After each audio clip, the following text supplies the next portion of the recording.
My name is Paula Harris, and I'm an international photojournalist, and I'm very honored today to be in Toronto, Canada, May 7th, 2010, to interview the Honorable Paul Hellyer. It's been a pleasure to return to Canada after my 2005 interview with Paul, when he talked about several controversial issues, one being the UFO question and the lack of transparency in the government cover-up. But today we are very honored because Paul has written 2 books, and we're going to discuss them on camera, and they are Light at the End of the Tunnel, A Survival Plan for the Human Species, and that's the book that will also encompass the ET UFO question, among other real serious world issues. And Paul's book on A Miracle in Waiting, Economics That Makes Sense. And this book for Paul is a real masterpiece of economics. He's done a great deal of study on this. So these are the 2 books that have just been released, and the debut of these 2 books.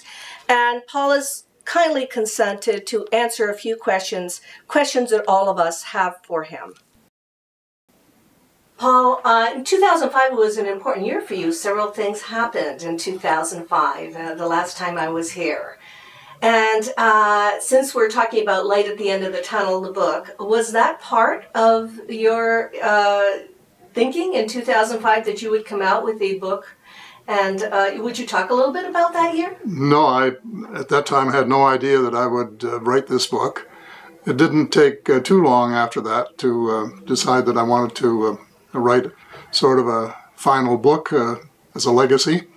But in 2005, I was still getting over the death of my late wife, Ellen, and sort of living alone, and decided to ask the widow of my best friend ever, Bill Bussiere, if she would consider marrying me. She had been a widow for 10 years, and she said yes. So we planned our wedding for October the 1st, 2005, and that is the year that I really got interested in the extraterrestrial presence and technology.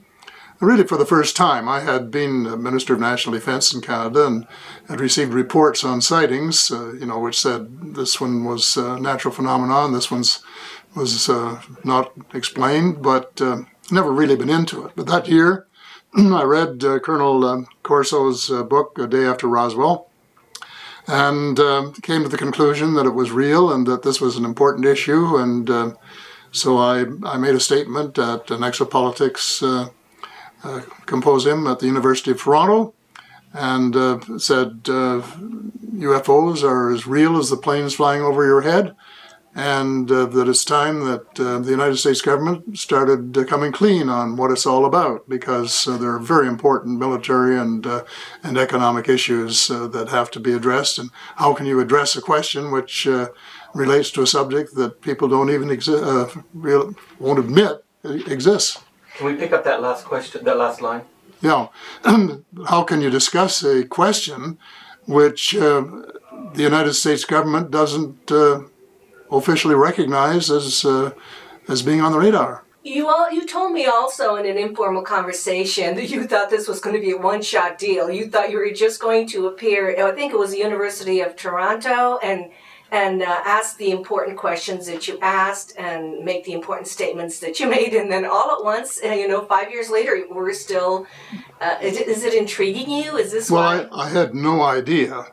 See, this speech was made just a week before I got married, and I asked my future bride if it was okay, and she was hesitant, she was reluctant. But I said, well, this will just be a one-off shot. I'd want to get this out in the open for discussion. And she said, okay, to go ahead. Well, little did I dream where it was going to lead, because, of course, after I was public, then people wanted to talk to me, and I wanted to do some research. I have been saying that I was just in the kindergarten of UFO knowledge in 2005. I'm probably in grade 5 or 6 now, after doing a lot of research in the intervening 5 years, and I have read many, many books, and I now know more about the subject than majority of people, and I felt when I thought of writing another book as a legacy that I should include a chapter, a primer really, on the subject of the extraterrestrial presence and technology, and also to make a plea for full disclosure, because the implications of what has been going on secretly in the last 50 or 60 years are really profound, and most people haven't any idea how important the revelations could be to their future as a species. Paul, you said you became very interested in the question because of policy issues and sociological issues, and your book, Light at the End of the Tunnel, A Survival Plan for the Human Species, has actual first-hand information because you spoke to quite a few people. Some of the people that you spoke to are people like Travis Walton, Fire in the Sky, Colonel Halt from the Bentwaters case in England, Nick Pope, who worked for the Ministry of Defense in England, Dr. Edgar Mitchell, Apollo 14 astronaut Shirley MacLaine, and several other people who are first-hand sources for the whole UFO question. It isn't just that you read the books. Would you tell me, while you were speaking to all these people, what was going on in your mind and which person you found the most, not shocking, but the most impressive of all your research? Well, when you use the word impressive, they were all impressive. So I wouldn't want to single out one for that. I first of all, as you know, was briefed by a number of very knowledgeable people, including Dr. Stephen Greer, who gave me a 3-hour briefing on the people that he had assembled, the 400 contacts of people from all walks of life who knew much from personal experience about this subject. And then, as I went along, I wanted to talk to other people, and for example, I wanted to interview a couple of contactees, and they included Travis Walton, whose story was just, tremendously interesting. And I talked to him for a long while, over a couple of days, and was totally convinced that he was telling the truth. But you learn a lot from talking to these people. He had a heck of a time when he was dumped off 5 days later after his abduction, convincing people that it wasn't all a ruse.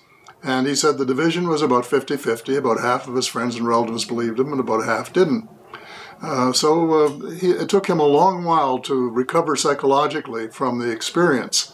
Another contactee that I interviewed at great length was Jim Sparks. And Jim has been abducted probably more often than anybody else that I've talked to. And he was tremendously interesting because at the outset he would fight these people and swear at them and do all of these things.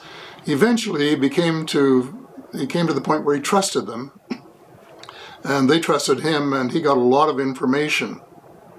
And he wrote a book about his experience, and he gave me permission to use one of the most interesting quotes from that book, several pages actually, of a dialogue he had with the extraterrestrials, in which they indicated their concern about what was happening on Earth, that we were fouling up our rivers and our lakes and fouling up the air that we breathe with particles and really destroying our natural environment.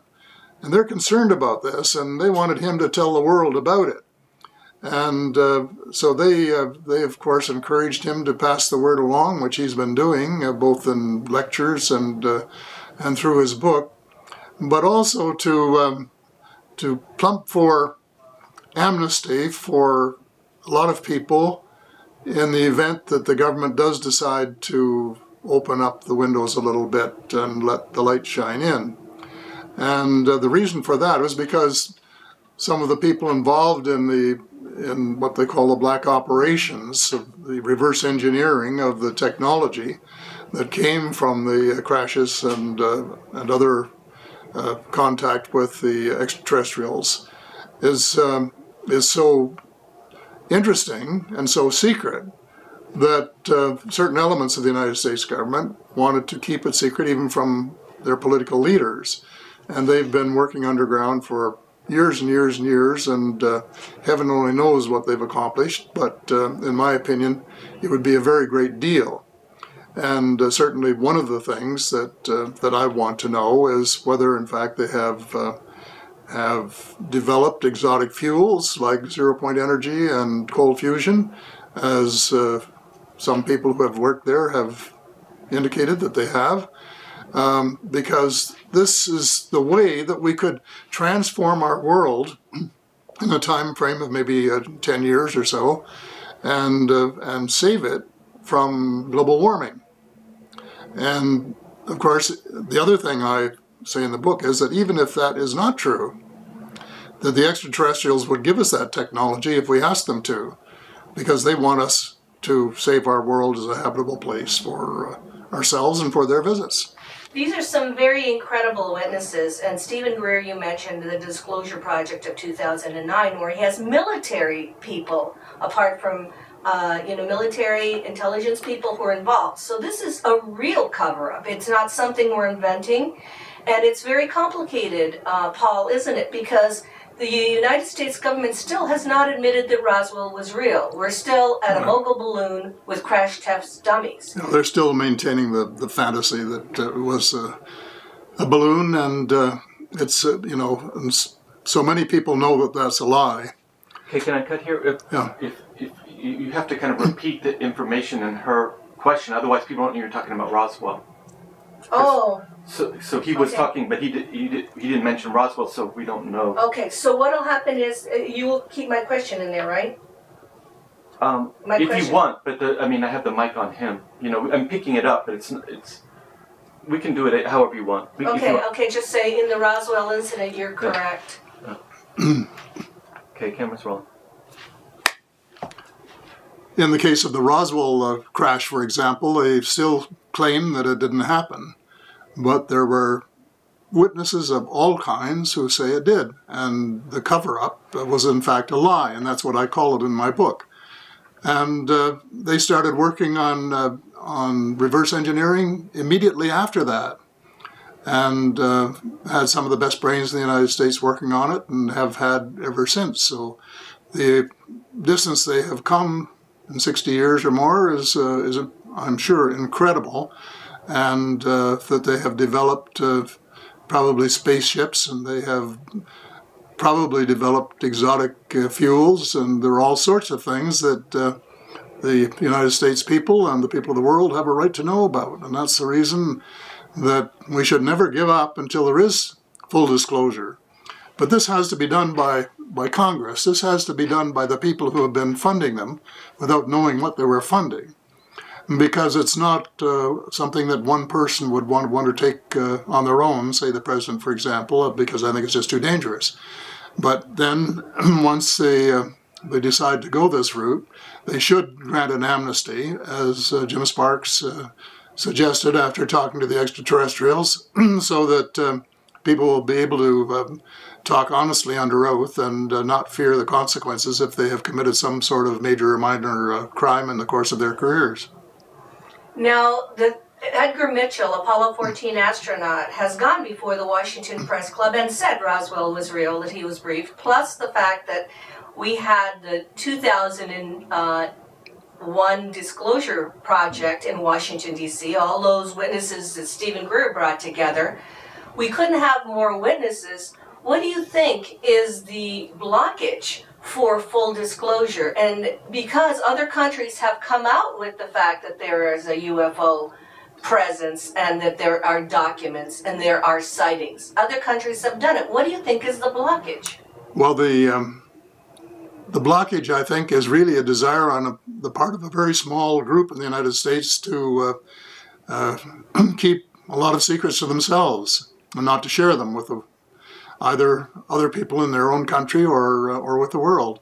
And why they're doing this, whether there's a financial advantage to the United States or financial advantage to the oil industry, for example, of keeping the existence of exotic fuels a secret, I can't say for sure. But I'm pretty sure that there's somebody that's benefiting or think that they're benefiting from the power or the advantage, monetary advantage, of maintaining this exclusive little club that they've got, which knows a lot of things that the rest of us don't know.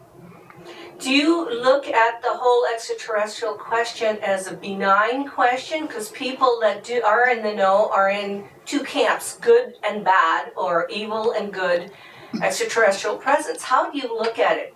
Is it not so that if it were not benign in some way, they may have done something to us long ago when we invented the atom bomb? Or? Yeah, I think they're benign, but they're, as you well know, several species that we know about.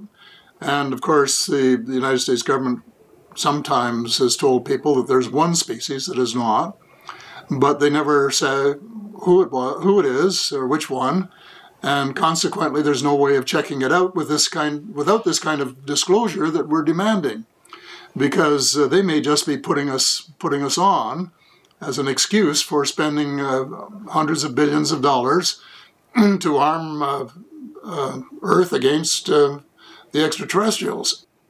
And this is, I think, something that bothers me a lot or concerns me.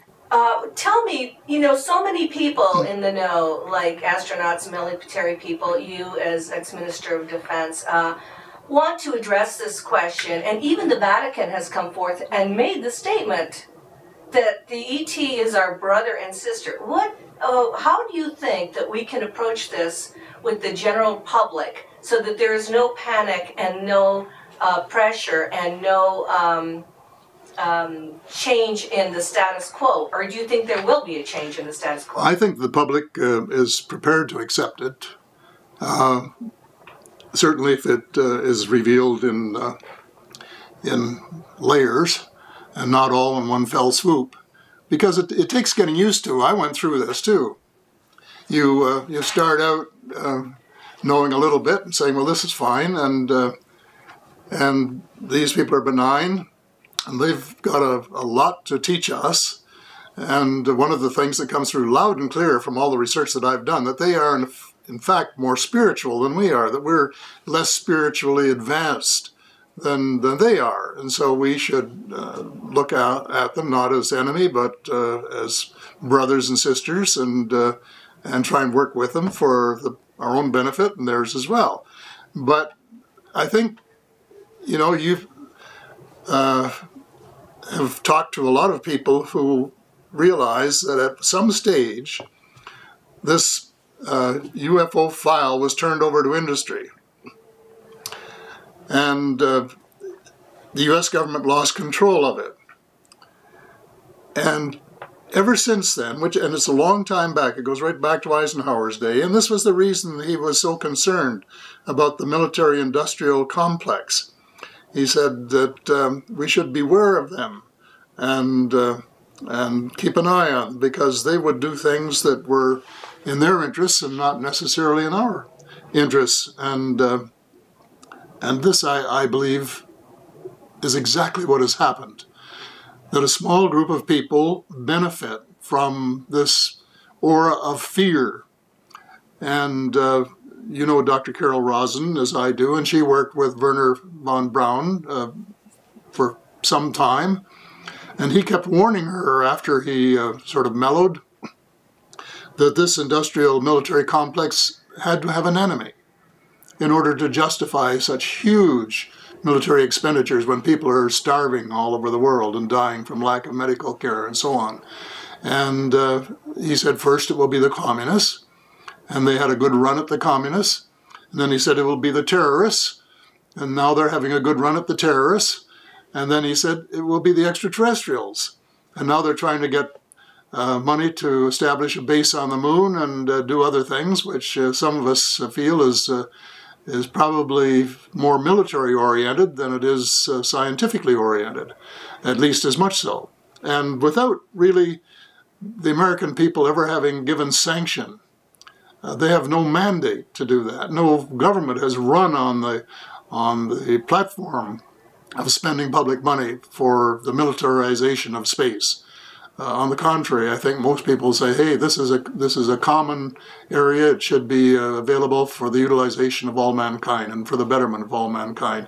But we've got this roadblock, as long as a small, well, I call them cabal in the book, who are the hardcore of the shadow government that everyone talks about, which I also talk about in the book, refuse to come clean, and I think that they're going to have to come clean at some stage, and Congress is the organization that's going to have to force them to do that. And your book is very comprehensive because you talk about all of these and the way we should approach other civilizations in the world. And you use as the most powerful phrase the golden rule. Can you give us some ideas how we can change our worldview so that we are not a warring species killing each other, we are not judgmental over people that do not look like us or live like us? Can you imagine if it were aliens? And how can you give us some ideas how this can be accomplished, because I know this is your passion? Well, I think we live in an unhappy world where many things are going wrong, and I start my book out by saying I think we have about 10 years to turn around and convert from fossil fuels to a new exotic energy or energies, not the 30 or 40 years that all the politicians are talking about, because that, in my opinion, will probably be too late. And the global warming will proceed to the point where some countries are devastated, like Bangladesh, for example, which could wind up underwater, and many of the Pacific Islands, and maybe eventually Manhattan, who knows. And so we're headed hell-bent for our own destruction if we don't change.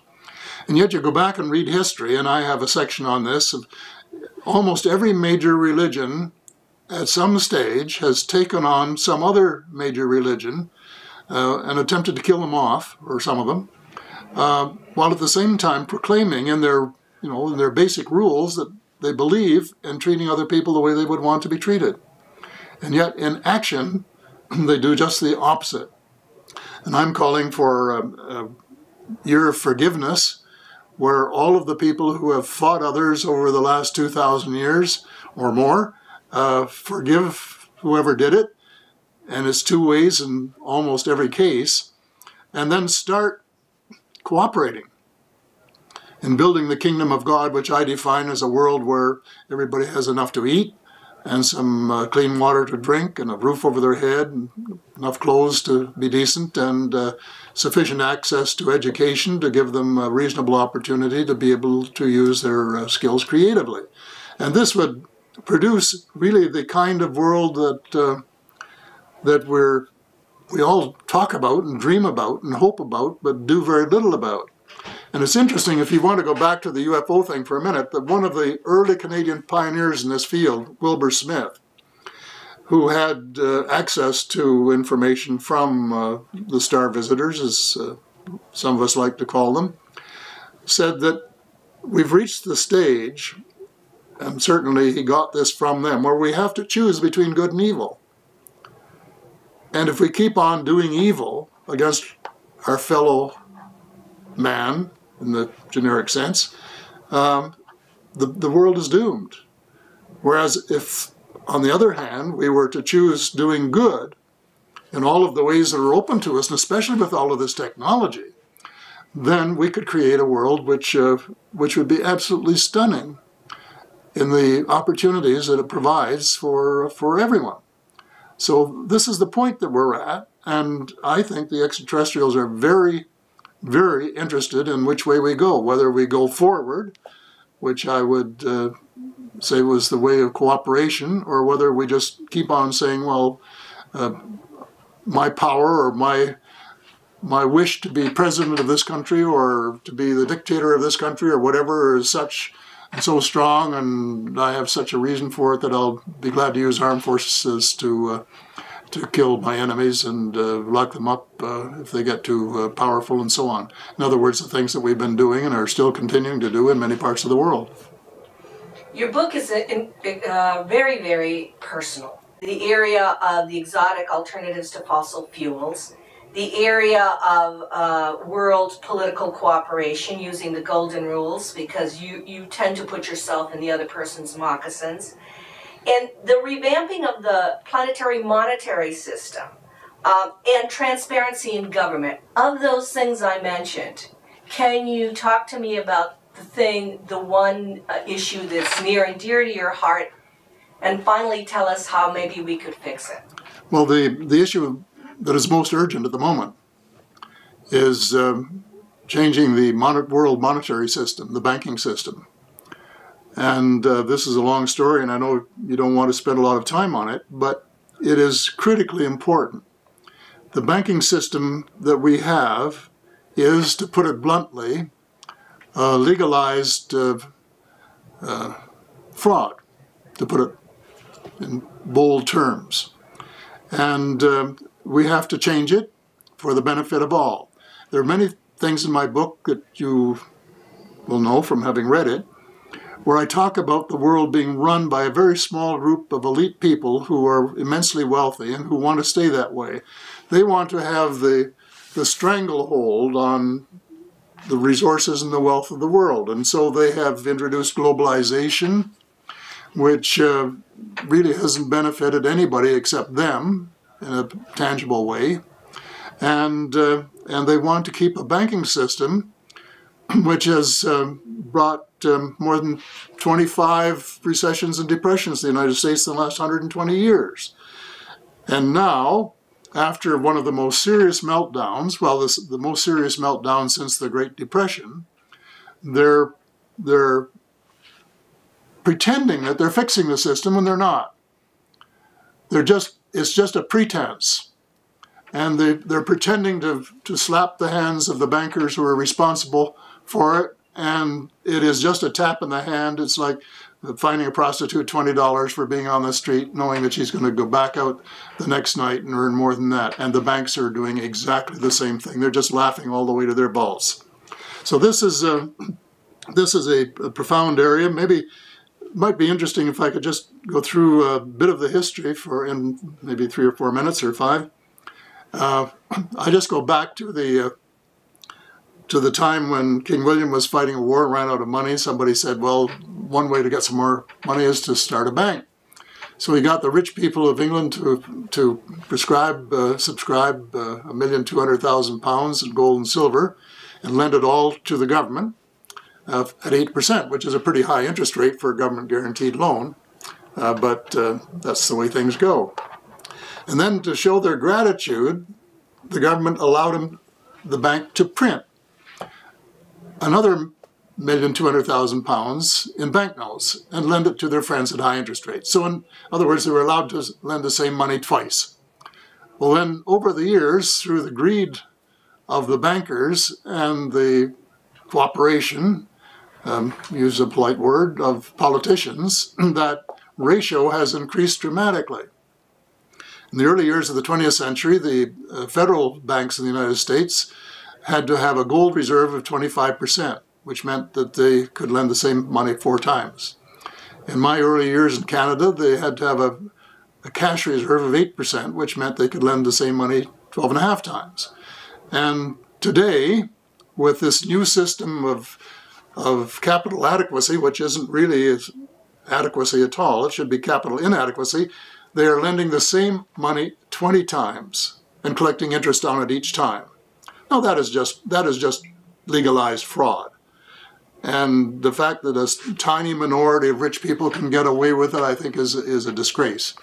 So I've been saying we have to reduce that ratio of 20 to 1 to, say, 3 to 1, and reduce the amount of the proportion of money that banks create from nearly a monopoly to, I'm suggesting, 2/3, so that governments who own the patent on behalf of the people can print 1/3 of the money, 34% is the figure that I use in the book, and use that to balance their budgets and pay for health care and pay for the transition from an oil economy to something that would save the world from global warming, and do other things that are essential, you know, like providing basic food and shelter for people all over the world and giving the poor people a bit of a break.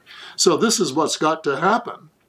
And I hope it happens sooner rather than later, because if it doesn't, then what is going to happen is that we'll go for another 5 or 10 or 15 years and have another meltdown. And a few more million people will lose their jobs and their houses and their businesses. And the thing goes on until somebody really does something about it. And it's going to take a lot of guts to stand up to the banking industry, because they're a tough bunch and they would spend billions to keep this from happening. But at the same time, it would be the greatest service to mankind that any leader or group of leaders could do. And I just hope and pray that they will get at it, try and understand how the system works, which very few people do, but which you can learn in a few hours, and then make the change and give the world a break. You have said in the beginning of the book that we are hell-bent on destruction, and you have also delineated a lot of the crisis in the planet, including the UFO cover-up and the economic problem and the spiritual problem that we do not accept each other and are still warring about this.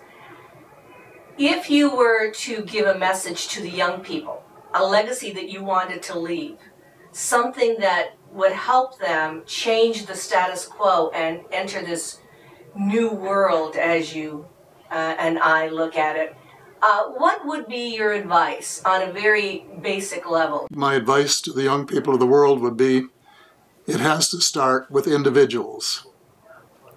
I used to describe this sort of thing like a beach. If the majority of the grains of sand on the beach are clean, it will look beautiful, golden, and be very hospitable. If the majority are covered with oil slick, dirty, or translated into the wider problem, evil, or uncaring or self-centered, then you have a dirty beach, which is very unattractive. And that is much of what's going on in the world today. We have very little personal integrity. Every time you pick up a paper, somebody's ripping off somebody. The government officials are ripping off the people, or some people are trying to rip off the government by not paying their taxes or something to show that they're going in the opposite way to what we have to go. But this has to start with individual people, and it has to come from the bottom up, not from the top down, although I must say that, you know, good leadership is very important, and if you can get somebody with high moral and ethical standards at the top, this will rub off on some of the younger people. But basically, the young people have to change the world one at a time, individually, and try to make their motto to leave the world in a little better place than when they found it. And if everyone does that, they'll plant a tree or two, or pick up a can or two, or do whatever is necessary, donate $1 or $2 for somebody else that's in worse situation than they are. And then, if enough people do that, they will then put the political pressure on the leaders to make the macro changes that are essential to change the monetary system and to stop global warming and to do the other things that have to be done to, in effect, save the world.